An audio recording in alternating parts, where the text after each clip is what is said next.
अस्मत्श्रीगुरुभ्यो नमः। श्रीमते रामानुजाय नमः।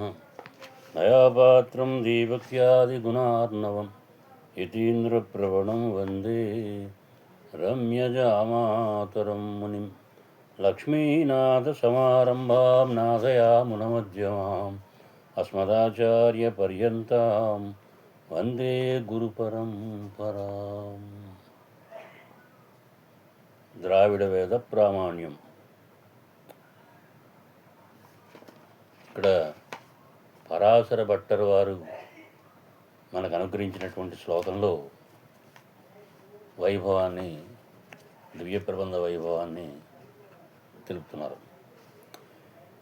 విద్యంతే హి పరాశరాదిమునిభిః ప్రోక్తాః ప్రబంధాః పరాః భక్తా ఏవ హి తే తదాపి సకలం త్వక్త్యాత్ర రంగేశ్వర భక్తానేవ పరాంకుశాది పురుషాన్ తత్ప్రబంధాన్ కృతాః సత్యాదృత్య సదోపలాలయతి యత్తాపనం తత్ప్రియే అని.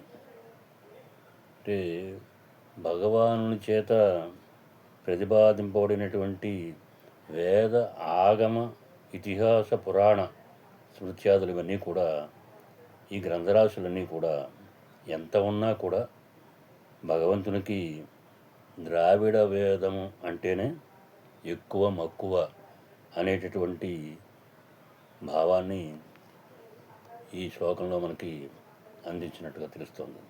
అంటే పరమ ప్రామాణికమైనది, పురాణాది ప్రవర్తకారులు ఎవరైతే ఉన్నారో, ప్రబంధకారులు ఎవరైతే ఉన్నారో, కర్తలు ఎవరైతే ఉన్నారో వాళ్ళందరూ కూడా, మహర్షులైన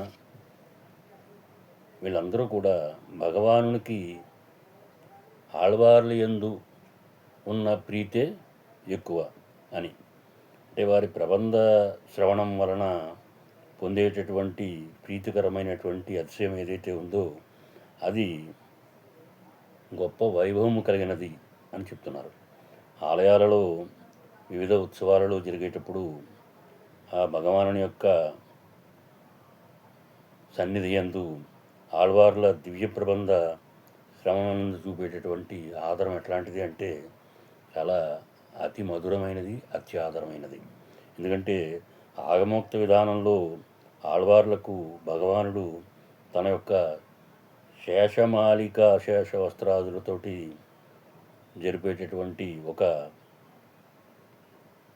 గొప్ప సంస్కారం దివ్యదేశంలో మనం ఇప్పటికీ చూస్తూ ఉంటాం కదా.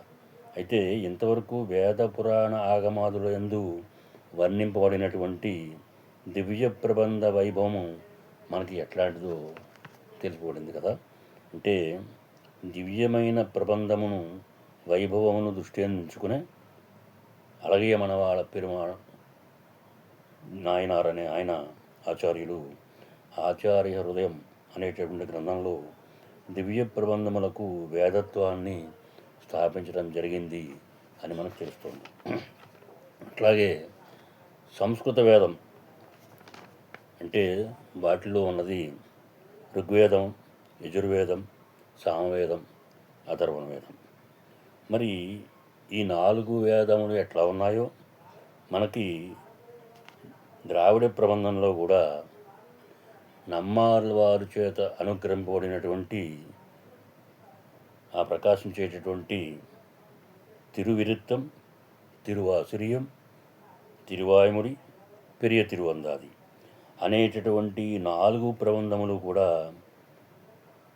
ఈ 4 వేదములకు సమానమైన ప్రతిపత్తి కలిగి ఉన్నవి అని చెప్పి మనకి ఈ ప్రబంధముల ద్వారా తెలిసేటటువంటి ఒక దివ్యమైన సూక్తి తెలుస్తోంది.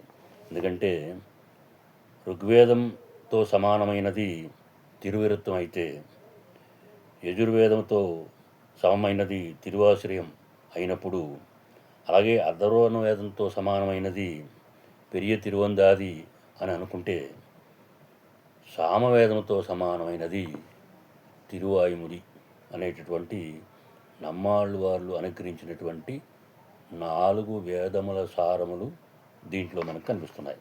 అంటే ఋగ్వేదమునందరి మంత్రాలు ఆ స్తోభం చేత, గానం చేత, అలాగే సామవేదంలో ఉండేటటువంటి స్వరాదుల చేత మనకి ఇక్కడ ఎలా అనుభవిస్తామో అట్లాగే దీంట్లో కూడా మనకి తెలుస్తోంది. తిరువిరుత్తం ఆ ప్రబంధంలో తెలుగుబడినటువంటి విషయం మనకి తిరువాయుముడి అందు మరింత సంగ్రహంగా అనుభవించడానికి వీలుగా ఉండేటట్లుగా చెప్పబడింది. అలా తిరువిరుత్తం ఆ ప్రబంధంలో ఒక పాసురం మొదలుకొని ఒక పాసురంలో చెప్పేటట్లుగా ఆ విషయం ఏదైతే ఉందో తిరువాయుముడి ప్రబంధం ఆ 11 పాసురాలలో కూడా మనకి తెలిసేటట్లుగా ఈ విధంగా నమ్మార్లు వారు అనుకరించినటువంటి 4 ఏవైతే ఉన్నాయో ఆ 4 వేదముల సారము అన్నట్లుగా ఈ 4 ప్రబంధముల యొక్క సారాన్ని మనకు అందించినట్టుగా తెలుస్తుంది. దీనికి తగినట్లుగా మనకి శఠగోపమని మనకి నమ్మాళ్ళ వారు ఈ విధంగా అనుకరించిన 4 వేదాలకి కూడా సువిధంగా తెలుసుకునేటట్లుగా మనకి ఉపకరించే వేదాంగములు ఏవైతే ఉన్నాయో ఆ వేదాంగములన్నింటికి కూడా వాటి స్థానముగా మనకి పరకాల యోగి అంటే తిరుమంగయాళ్వారు మనకు అనుకరించినట్టుగా తెలుస్తుంది. ఏమిటవి అంటే పెరియ తిరుమడి, తిరువళకూర్తిరుక్కై, పెరియ తిరుమడల్, సిరియ తిరుమడల్, తిరుక్కురుందాండగం, తిరునెలుందాండగం అని ఈ 6 కూడా వేదాంగములకు ఆ వేదములకు వేదాంగములు ఎట్లా ఉన్నాయో ఈ నమ్మాళ్ళవారు అనుకరించినటువంటి ఈ 4 ప్రబంధానికి కూడా ఈ తిరుమంగయాళ్ళవారు షడంగములుగా మనకి ఈ 6 మనకి విశదపరిచినట్టుగా మనకు తెలుస్తోంది. అందుకని ఇక్కడ దివ్య ప్రబంధ వైభవము ఈ రకంగా పరిడి వెళ్ళడానికి కారణం కూడా మనకి అంతటి వేదసార రూపమైనటువంటి ఈ ప్రబంధాదులు మనకి అనుకరించినటువంటి ఆళ్వార్ల యొక్క వైభవాన్ని మనం తెలుసుకోగలగడం నిజంగా మన యొక్క అదృష్టంగా భావించవచ్చు. జై శ్రీమన్నారాయణ.